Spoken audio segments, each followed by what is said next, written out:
questions over whether WWE's Night of Champions PLE will be moved? Stone Cold! Stone Cold! Stone Cold! Might have another match. A WWE star asked for their release, and more. I'm Ollie Davis. Yes, I did get very drunk on Saturday in the sun and burn my forehead, and this is the WrestleTalk news. Support WrestleTalk! This is going to be weird for the WrestleTalk news, but to give context to this video's top story, I'm going to have to talk about actual proper news wars. It puts things like Travis Scott being rubbish at wrestling in perspective. As part of mounting tensions in the Middle East, the United States launched a strike on a nuclear site in Iran at the weekend. This came after Israel had started launching its own airstrikes on Iranian military and nuclear facilities the week before. Meanwhile, a ballistic missile had been fired from Yemen at Israel by Houthi rebels. This has created a local dynamic of the United States and Israel on one side and Iran and the Houthi part of Yemen on the other. And right in the middle of those Middle Eastern countries, geographically,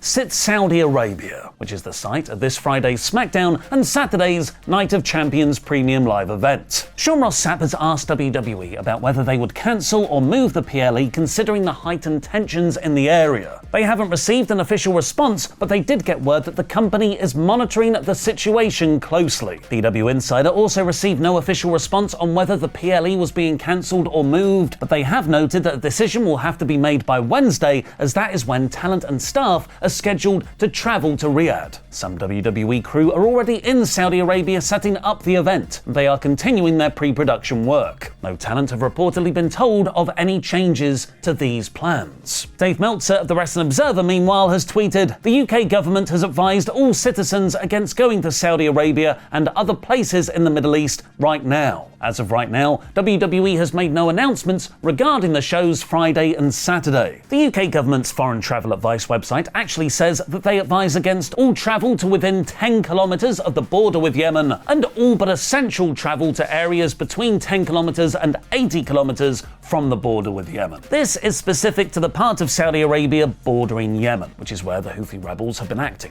not to the whole of Saudi Arabia. Riyadh, which is where WWE shows are taking place, is far more centrally located and well outside the 80-kilometer zone the UK government advises against going to. But while it's highly unlikely there will be any direct Iran or Yemen attacks on Riyadh, it's far more possible that unrest in the area could have other consequences, like locking down airspace or making travel back more complex. It's those logistical concerns that are probably far more affecting whether or not WWE travel to the country, and also considerations for their roster and staff who might be upset about traveling to what they perceive as a dangerous place right now. Considering how lucrative the Saudi Arabian shows are for WWE though, the Friday and Saturday shows will most probably go ahead unless the US government prevents companies from going there. Back to normal, far less complicated wrestling news. A wrestler revealed they asked for their WWE release.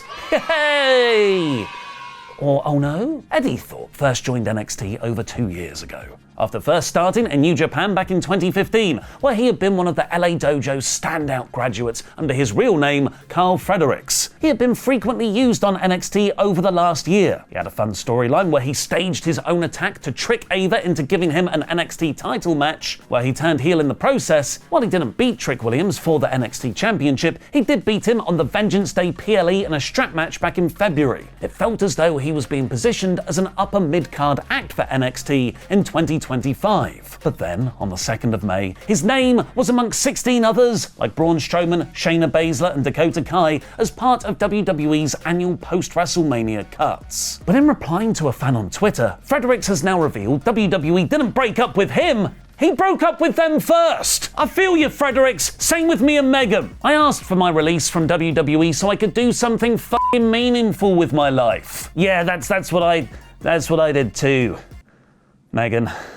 Defending his claim against one fan who accused him of just not being ready for the big leagues, Fredericks replied, "Okay, so let's do it. This logic, lol. I can tell by your bio you're a dumb person, but let's f***ing party. I left WWE, who was putting me in main events, who featured me well for the better part of the last 3 years, because I couldn't cut it. I turned down money that a vast majority of people do not see because I couldn't cut it. What does cutting it mean? I set the goal to work there. I spent a decade working for it. I got it. and in my experience, I came to the conclusion I didn't want to do it. It seemed WWE's limitations on what their independent contractors can do was also a factor in his decision, as he posted, "WWE wouldn't let me DJ for free in Vegas Mania weekend, while other talent got to make money on their outside ventures." And that's not the only turmoil down in NXT, as one of their championships, it's a trophy, has had to be vacated. On Saturday, NXT General Manager Ava announced on Twitter, due to injury, Noam Dar will not be able to compete this Tuesday and will have to relinquish the NXT Heritage Cup Championship. This Tuesday, Stax will compete in a match to crown a new Heritage Cup champion against an opponent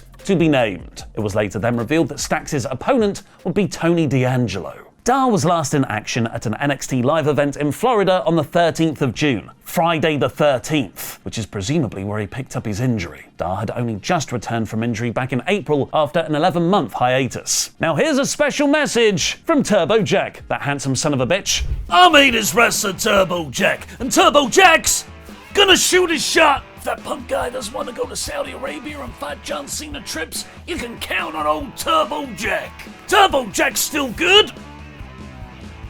Turbo Jack needs this almost as much as you need WrestleTalk's Patreon in your life, where you can watch hundreds of hours of exclusive WrestleTalk videos, like Tables, Lists, and Shares, 3 Counts, Monday Night War, and Worst Match Ever. And you can also get a shout out from Turbo Jack, like these fine folk. Big Jiggy, Josh Martin, Born to Do It, Evan Shipley, Abominable, Michael Abbott, The Machine Gun, Alex Anderson. He's a sexy man, sexy man. Not an Andrew Grossman, Grossman. Bald and Brommy, Brett Linforth, Linda, Evan, Rude Dude. And Go Ace, the Ace of Spades, Adrian Santil. Now go over to patreon.com/WrestleTalk to support WrestleTalk. Whereas Turbo Jack has no matches left in him, he actually has no knees from decades of atomic drops, you've never seen his legs, you can only see him from the waist up, Stone Cold Steve Austin claims he does have one more in the tank. Last seen driving his dune buggy into a woman at ringside during WrestleMania 41, Fightful Select is reporting that same weekend, Austin was telling people backstage that he might have one more in him. That one more in him presumably being a match, not that he was threatening he could drive into another woman. Austin, who is now 60, last wrestled in the main event of WrestleMania 38 Night 1 against Kevin Owens back in 2022. He was in attendance for WrestleMania 41, where his and Bret Hart's Mania 13 match was the first bout to be inducted into the WWE Hall of Fame. And Stone Cold might not be the only Attitude Era act getting back in the ring, as Edge and Christian are reportedly nearing a reunion in AEW. Ever since Adam Copeland made his AEW debut back in October 2023, he's been entwined with his famed tag team partner and real-life best friend, Christian Cage. Up until now, they've been feuding, with Christian's excellent, if slightly elongated now, faction the Patriarchy. But it was always speculated they'd reform their tag team by AEW's biggest show of the year, All In. All In, though, is 3 weeks away, and Copeland hasn't even returned to TV. Fightful has reported that them reuniting is still the plan, but it might not happen for All In Texas, as Christian wants to fully flesh things out with his Patriarchy faction first, who have been teasing a Nick Wayne split for some time now. This could involve an angle that was set up on Collision, where Christian declared he wants him and Wayne to be the first father and son AEW Tag Team Champions. Presumably, Wayne will end up turning on Christian somehow, which will bring out Edge for the save. It's been another successful week for AEW with their Grand Slam Mexico special of Dynamite on Wednesday, drawing its best numbers of the whole year. The show did 736,000 viewers with a 0.21 in the 18 to 49 demographic. This is the most successful episode since Dynamite started simulcast streaming on Max, meaning the actual total number of viewers was even higher, as that could range from anywhere between 3